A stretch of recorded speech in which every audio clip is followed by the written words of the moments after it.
Hi, welcome to At the End of the Night. My name is Maria. This week has been one of those weeks where you tell yourself, is this week ever gonna be over? I had so many doctor's appointments, and on Friday, to top it off, in dialysis, my blood pressure was really high. They had to give me 2 clonidines, and oh my goodness, when I tell you, once I drink those, they make me feel really bad. As I speak right now, I still feel a little bit dizzy and tired, but I know I need to keep moving forward. So, like some of you know, I have been on dialysis for 8 years now, and I'm waiting for a kidney transplant.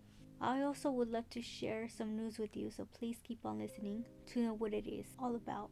Because of this appointment that I had, I didn't know how much I depended on my family. Not only them helping me change clothes, feeding me, helping me take a shower, and taking me to my appointments, that's where I knew all the sacrifice they made for me. That's why the next topic will be about them, caregivers. What is a caregiver?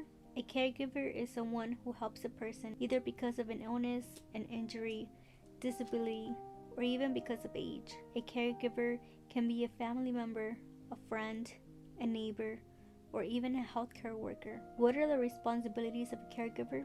From bathing, dressing, feeding, giving medicine to patients, to driving them to their appointments, also cooking and shopping for them. And those are only a few things they do. But before I start, I want to say thank you to all the caregivers for not only helping the ones in need, but making a difference in our lives. My respect goes out to each and every one of you. For me, being a caregiver is a full-time job. So thank you to all the family members, friends, neighbors, and healthcare workers for taking care of patients with chronic illness, patients that have an injury or disability, and let's not forget about our seniors as well. Thank you. Now back to the topic, caregivers. Disclaimer, I am not a healthcare professional. What I'll be talking about is my own personal experience. Growing up, I realized that I was not like the rest of the kids my age. I kept going in and out of the hospital since the age of 8. At the age of 10, I got admitted to the hospital for leg pain. Once I was better, I started to live my life like any other normal kid. In 2015 though, that all changed. I had to get a hip replacement.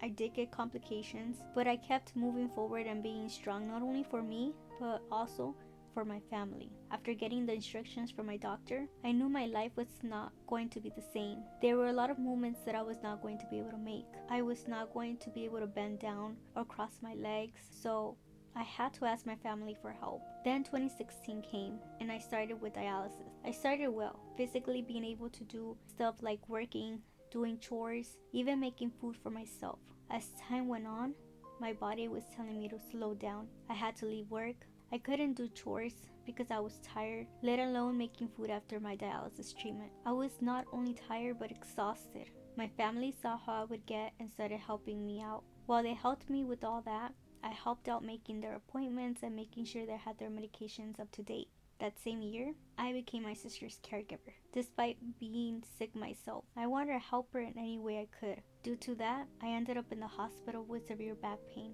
I had to give the responsibility to my family while I took care of myself. Time passed and my health just kept getting worse. Some days I couldn't even pick up a water bottle. I knew something was wrong. My body was telling me something was wrong. So I went to a doctor and asked if they can test me for lupus. They called me a week later and told me that I didn't have lupus, but I had rheumatoid arthritis. I really didn't even know what that was. Time passed by and my fingers on my hands started deforming. I had so much pain to the point that I had to go to the emergency room. As my rheumatoid arthritis started getting worse, I stopped doing a lot of things because of it. They had to put a splint to immobilize my hand. So now my family has to help me 24/7. They help me with bathing, laundry, cooking, grocery shopping, and taking me to my appointments. I really am grateful to have them in my life. Sometimes I do get frustrated that I can't do simple tasks, but they reassure me that everything will get better.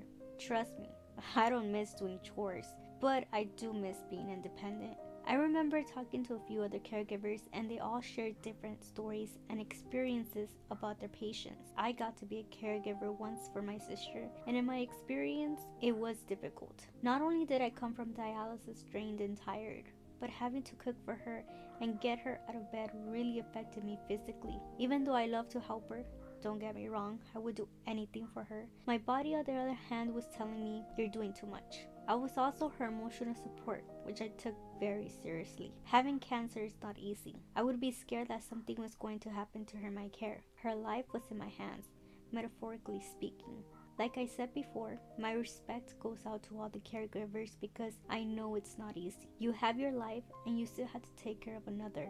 But just know you're appreciated and we are thankful you're in our lives because without you guys, we wouldn't be able to do even a simple task like getting out of bed. So once again, thank you.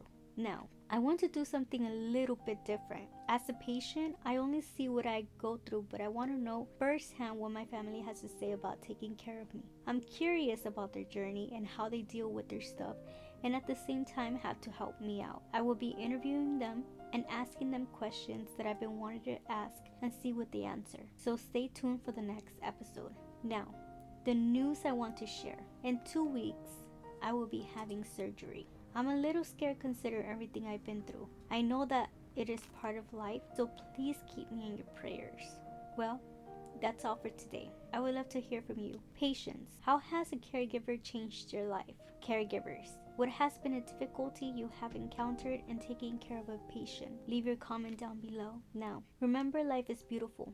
Take care of yourself and thank you so much for listening. Have a good